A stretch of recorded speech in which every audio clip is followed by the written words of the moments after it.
Hello! For my 2D level design case study, I am going to be analyzing the first Donkey Kong Country game. So let me just jump right into a level here. I'm going to start out with talking about how the controls feel. To me, the game controls are tight, responsive, and realistic. DK is pretty fast. You can see he can sprint really quickly here, and he can jump insanely high. You can see he's got a very high vertical here. And so these two things together, he feels really strong to control. Like anything, I defeat everything instantly. I can jump super high. So it just kind of makes you feel strong, like a gorilla, which DK is. Another thing about the game is the simulated reality of it is very close to our own, to real reality. When DK doesn't slide around when he's on the ground, you know, he comes to a stop pretty quickly. It's not like he's not slipping around on dirt. When he jumps, he falls to the ground almost immediately. The hitboxes are pretty tight. Like you can see right here, I have to be right on top of that guy to hit him.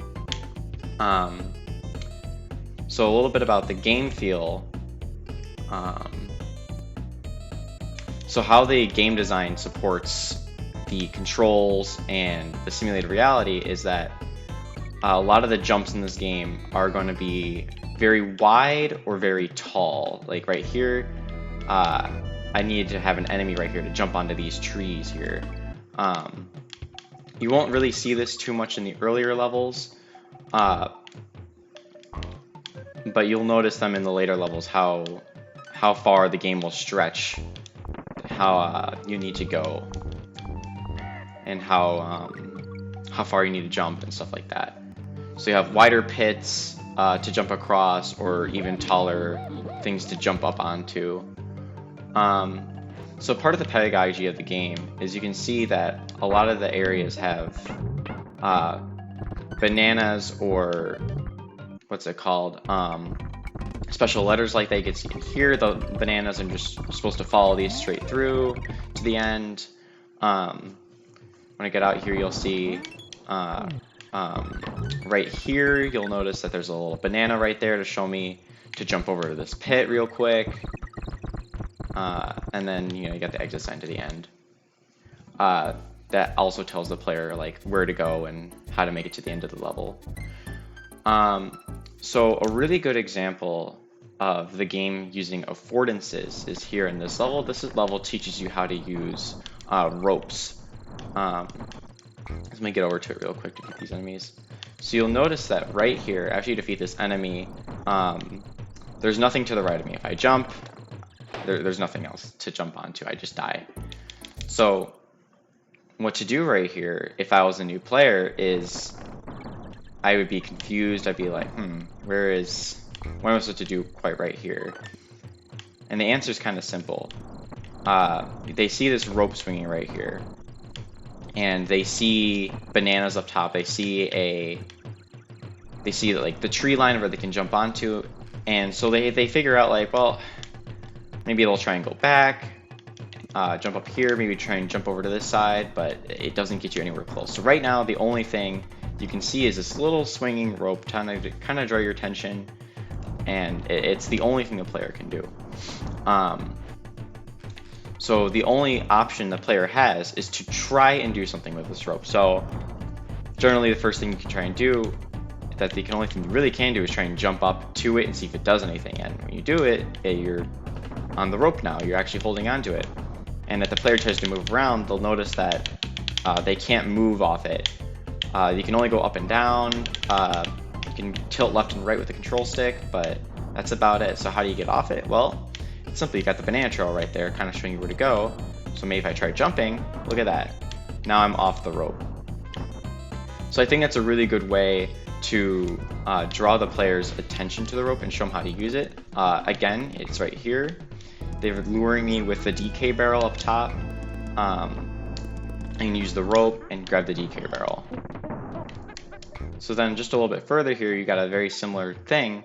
No enemies around, just this rope with bananas flowing around it. So you can kind of see how the rope is going to swing the player around, what kind of interaction it's going to have, and you can see that when I jump off it here, you say go a little bit further than I normally would with a rope, and when I leave it, it goes back to its normal standard position.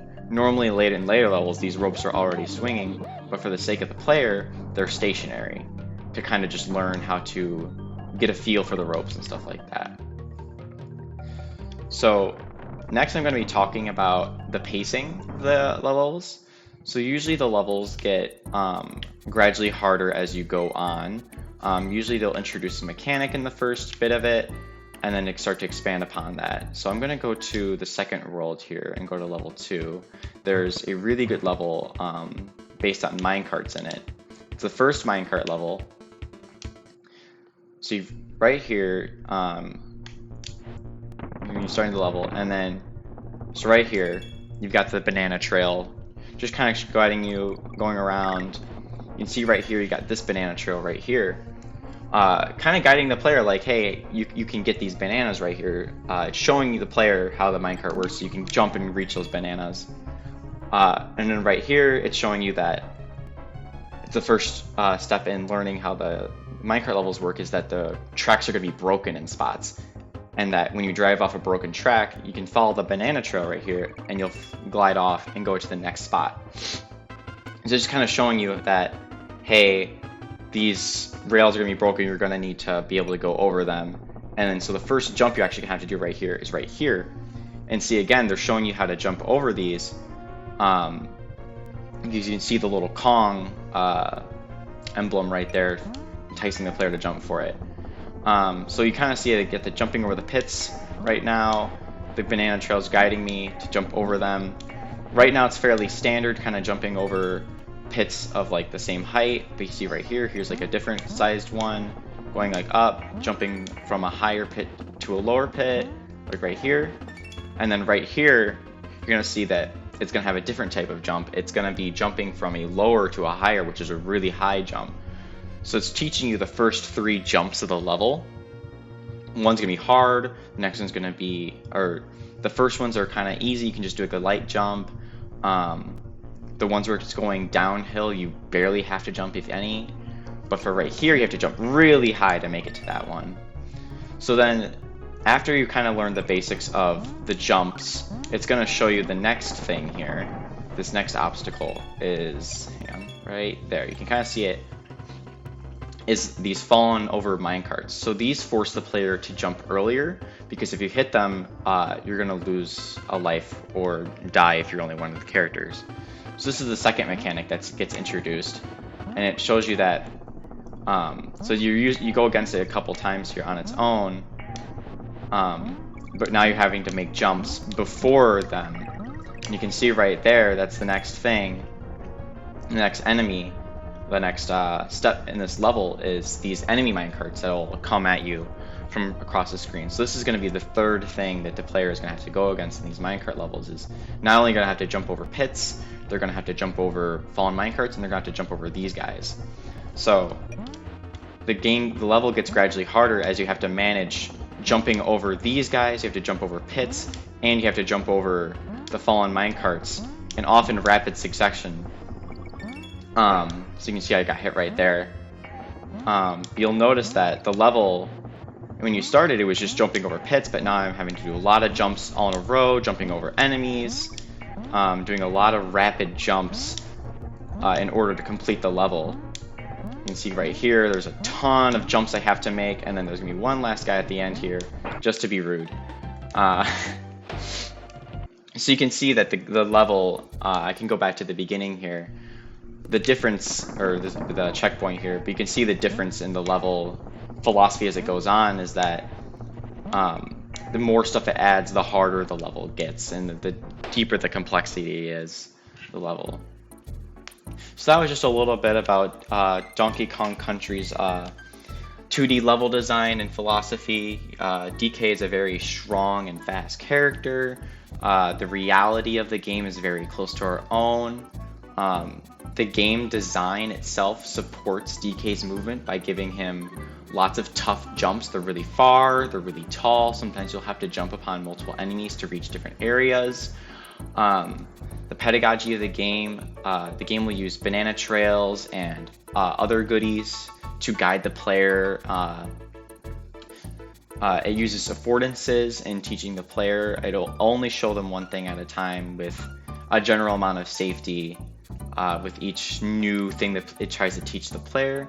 And then for the pacing of every level and the whole game itself, the game just gradually gets harder the more things you learn. So yeah, that is Donkey Kong Country.